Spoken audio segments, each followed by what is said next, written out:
Hi friends, this is Miss Joan from the Haverhill Public Library, and it's story time.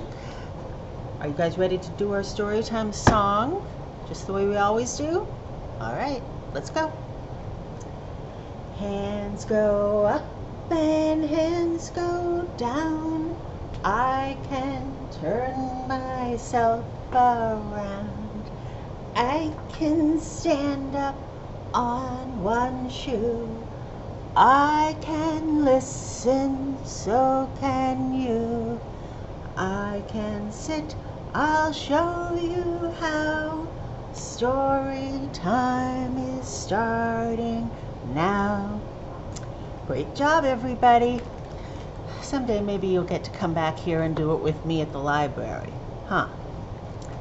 Well, today my first book is Dinosaur Rocket. What do you think it's going to be about? Why don't we check? This book is by Penny Dale.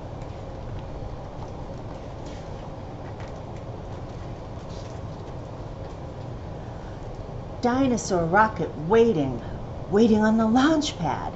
On the launch pad, having its final checks. Check, check, check. Astronaut dinosaurs riding on a bus to the giant rocket. Vroom, vroom, vroom. Ooh, there's even a TV crew waiting to watch the rocket. Nervous dinosaurs pressing buttons and waiting to start to count down to launch. Oh, you guys know how to do this. Do it with me. 10, 9, 8, 7, 6, 5, 4, 3, 2, 1, and liftoff!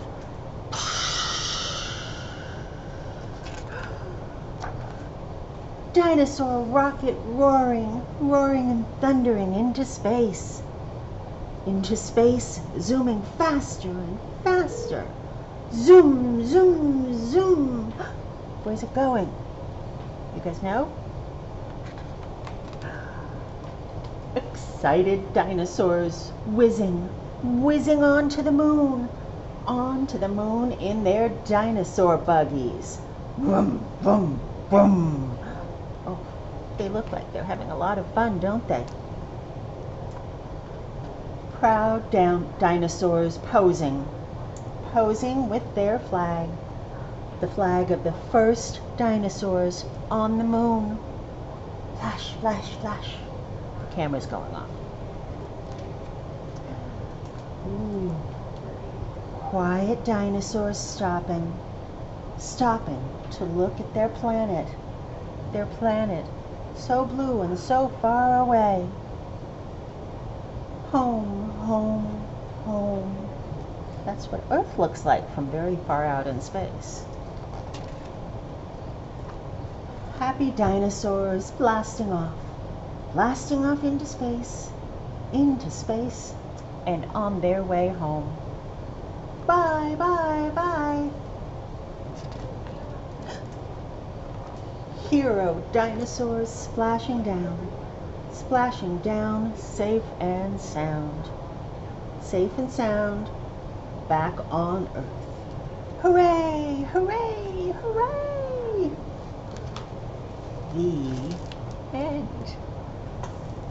Oh, I like that. The dinosaurs were so excited about going into space. I've never been on a rocket. I think most people haven't been on a rocket, but I can show you guys how to make a rocket. All we need is a piece of paper and a straw, okay? So now when you take your piece of paper, what you're going to do is you're going to fold it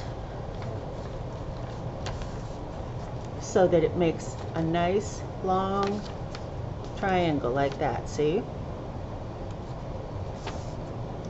And then you're going to cut around the triangle.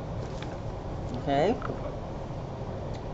so it's got to be folded on one side, and we cut it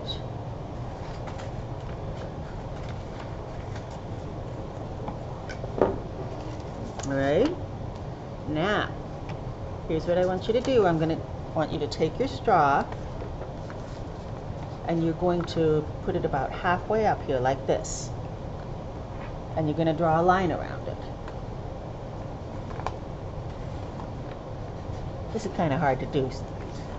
I'll do it on here and then I'll show you.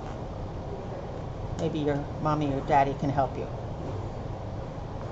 All right. So there's my line where my straw goes. Can you see it? So now what we're going to do is we're going to decorate the outside. You can put on stickers or you can use markers or crayons and color it all different ways. And after the outside is all done, you're going to put your straw in the middle like that, and we're going to glue all around it, okay? So take your glue stick and glue down the one side, and then put the straw in the middle. You're going to glue the top, and you're going to even glue this side too. Fold it over a little on the side that's not already folded, and glue that down, okay? So when it's all done, it's going to look like this. Now, it's got the straw in the middle, and do you know what happens? 3, 2, 1. Blast off! So that's how you make a rocket. Well, I have another book here, and this one is called Garcia and Colette Go Exploring, and it's by Hannah Barnaby. Ooh, it looks like we've got another rocket up here, and this time, what's that, maybe a submarine?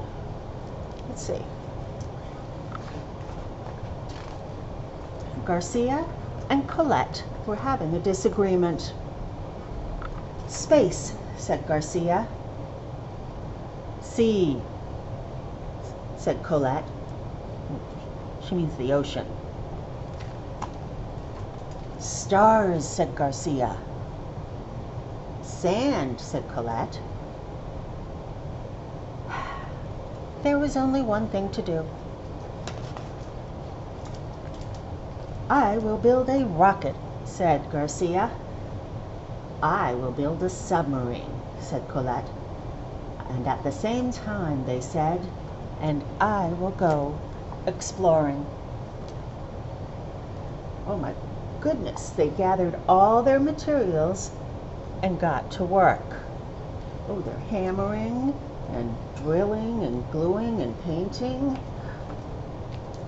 Garcia's rocket was snazzy and silver and made of metal and bolts with a round window on the side. Colette's submarine was gold and glorious, made of metal and bolts with a square window on the front. Nice work, said Garcia. You too, said Colette. And the countdown began. Ooh. Again, we get to count down. You guys remember how to do that, right?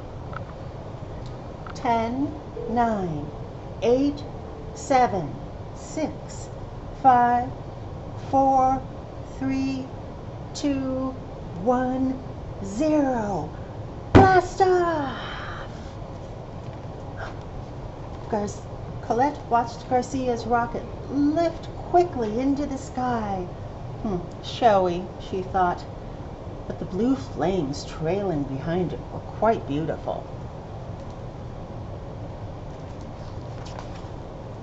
Garcia watched Colette's submarine glide quietly under the water. So slow, he thought, but the sun shining on the gold paint was mesmerizing. It is very pretty. Garcia's rocket climbed up, up, up. The sunlight thinned and disappeared until the air was like ink all around him. He took out his notebook and wrote, "Space is dark." Colette's submarine sank down, down, down. The water turned, from blue to navy to black. She took out her notebook and wrote, "The sea is dark."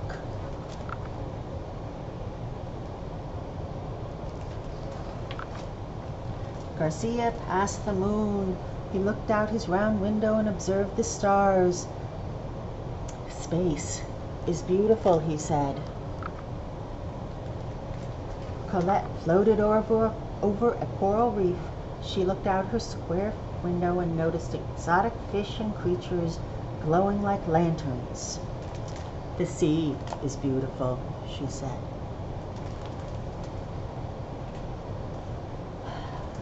Garcia began to wish he had made his rocket a little bit bigger inside.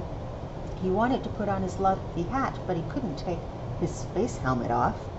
He wanted to count the stars, but up close they were too bright to look at. "Space is lonely," Garcia wrote. Colette couldn't get comfortable. She wanted to put on her lucky socks, but she couldn't reach her feet. She wanted to put her toes in the sand, but she couldn't open the hatch underwater. "The sea is lonely," she said. Garcia took one last look at space, then he turned his rocket around and started down. Colette took one last look at the sea, then she turned her submarine around and started back up. Garcia's rocket splashed down just as Colette's submarine popped up. They waved to each other through their windows, and Colette towed Garcia back to shore. "The sea was great," she told him, "but too much water." "Space was awesome," said Garcia, "but not enough air." "I have an idea," said Colette. It was nighttime when they arrived.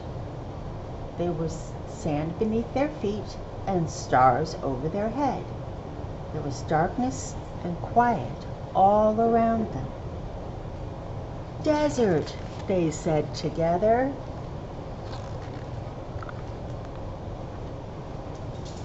And they were not lonely, not one little bit.